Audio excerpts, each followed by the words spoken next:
Wake up, we're all going to die, and all good things come to an end, including the world reserve standard. And this is something that when it happens, it will overnight, everything will change. There will be no metal left.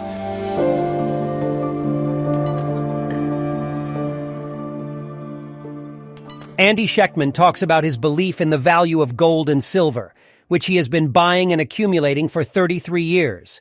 He explains that he sees gold and silver as a road to financial freedom and salvation, and encourages his employees to buy it regularly.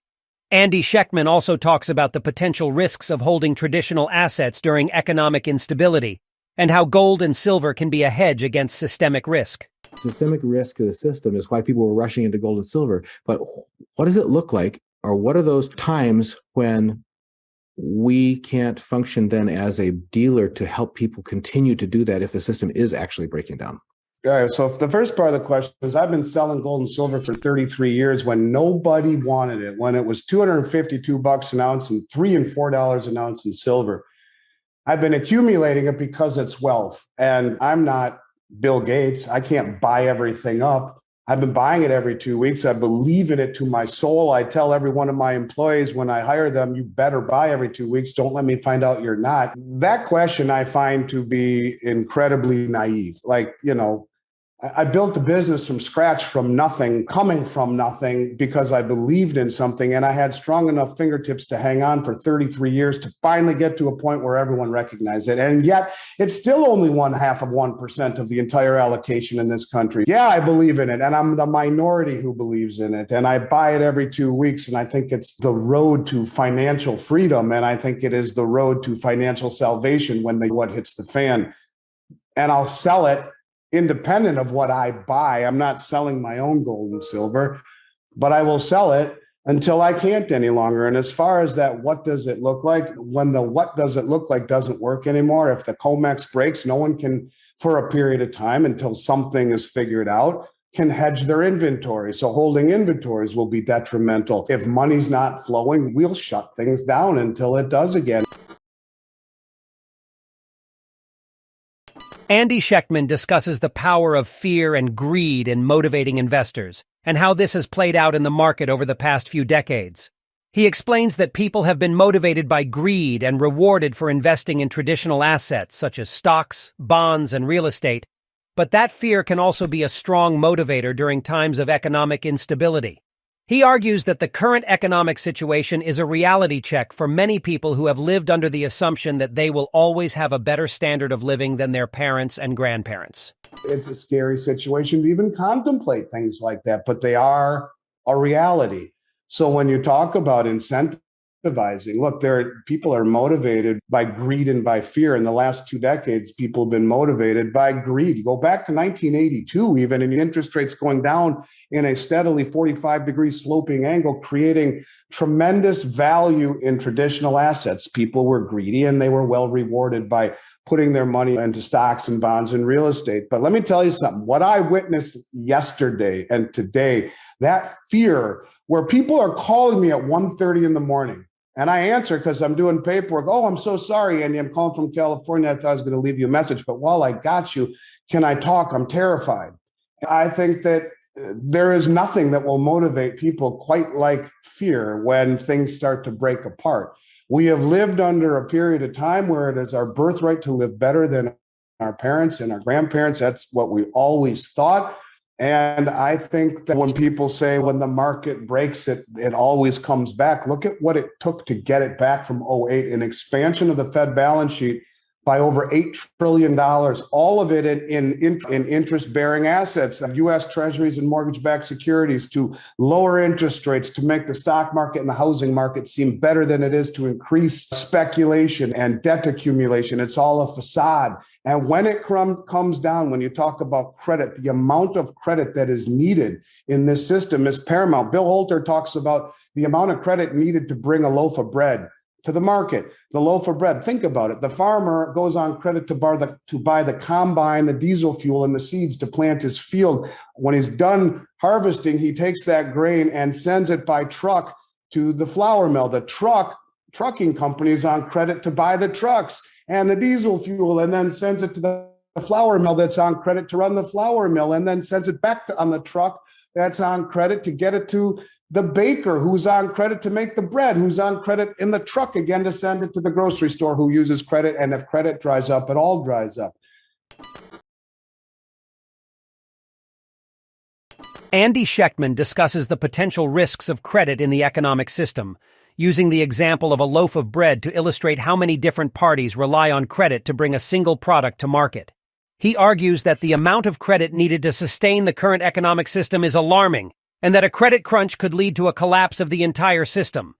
He believes that easy credit and abundant leverage has been bullish for the markets, but that the yanking back of credit will be equally or exponentially more bearish. It's a situation where just as bullish, and again, some of this hyperbole and tongue-in-cheek a little bit, but you get the point, and just as bullish as easy money and abundant credit was for the markets, where hedge funds can borrow at next to nothing and plow it into assets, make a fortune, where companies can buy back their shares by borrowing money at 1% and make a fortune, pay off those debts with no problem at all. It will be equally or exponentially more bearish because of the leverage and the derivatives as they yank the credit back and make it more difficult. Andy Schectman discusses the behavior of banks in the current economic climate, explaining that banks are reluctant to lend into an economy they know is fractured. He believes that this reluctance is a sign of the potential risks and instability in the current economic system. Andy Schectman suggests that the $2 trillion in the overnight repo market is evidence of the bank's preference for safety over risky investments. That's why you see $2 trillion in the overnight repo market. The banks don't want to lend into an economy they know is fractured. They would rather get 4% with safety than make 4 times that, 5 times that in a credit card, or twice that in a mortgage or a home equity loan. The writing is on the wall. And when the FDIC told us there were going to be breaks in the system in November, more people should have listened. This was a wake-up call, and watching the fear, which was oozing off of people as they called us over the last 2 days, is exactly what will happen. And it will happen over a weekend. I always said, when the BRICS make this announcement, it'll be on a Sunday night when we're all asleep, and we will wake up to limit down across the board on all the markets, and a whole new reality when Saudi Arabia and OPEC says, hey, thanks for the memories. We're moving to the BRICS commodity-backed currency, and with the rest of our OPEC producing brothers and sisters on the Belt Road Initiative. It's coming. Andy Schectman reflects on recent events that they believe were a warning of an impending financial collapse. He speculates that banks are being secretly bailed out and expressed concern about the value of the US dollar.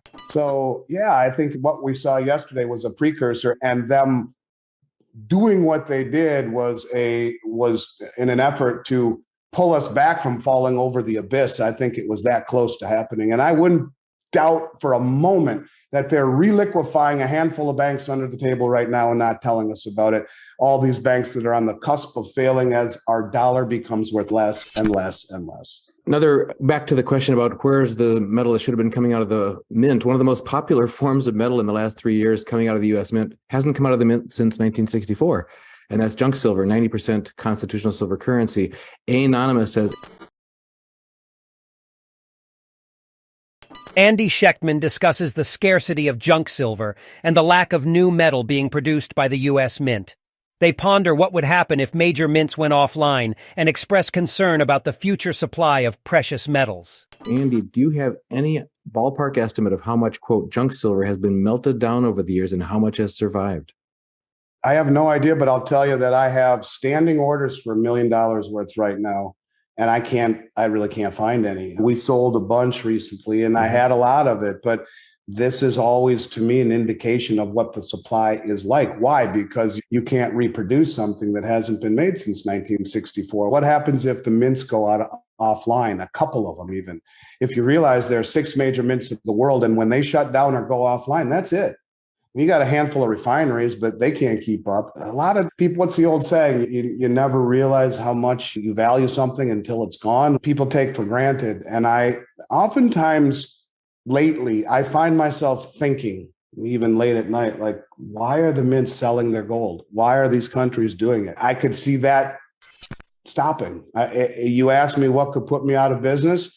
the mint saying we need to nationalize all of our country's gold and silver. It needs to be held by the government. And I would think they would do that before they would confiscate it, when countries like China and Russia are promoting it to their citizens. In this country, Andy Schectman considers the possibility of the U.S. government nationalizing all the country's gold and silver. He expresses worry about the implications of such a move and speculates about the future availability of precious metals. so few people own it, it wouldn't make sense to do that. But I could see the mints just not selling to the West anymore, or just keeping it for their own citizens, or whatever it is that they're doing. I think about that a lot lately. Like, where we're going, what is the likelihood that they continue to release Australian kangaroos or UK Britannias or South African Krugerrands? Isn't it in their best interest to not? Andy Schectman argues that the world is headed towards a financial collapse, which will drastically alter the economic landscape. He expresses frustration that the media and general public seem unaware of the impending crisis.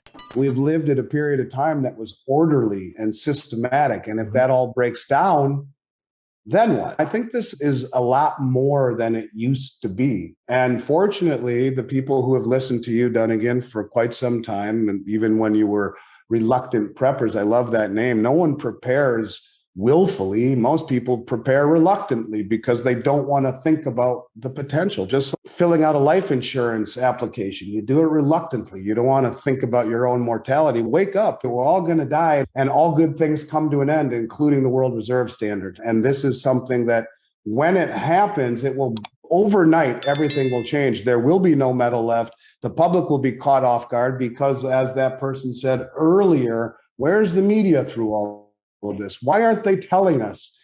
Why don't you ever hear that Social Security is $76 trillion in debt? Why don't people know how big a trillion is? Why are these little questions that seem so obvious to who knows? Yep. And I think that when you put it together and start to listen and look at the balance sheet of the world reserve currency, where the largest asset is student debt, 31% of our asset base, it should say a lot about a country that's 130 trillion in debt and making idiotic decisions with the monetary policy, and in this case, backing up banks that should have been allowed to fail. That is law. They should have allowed it, and now they've just set precedents that will only hasten the demise of the dollar.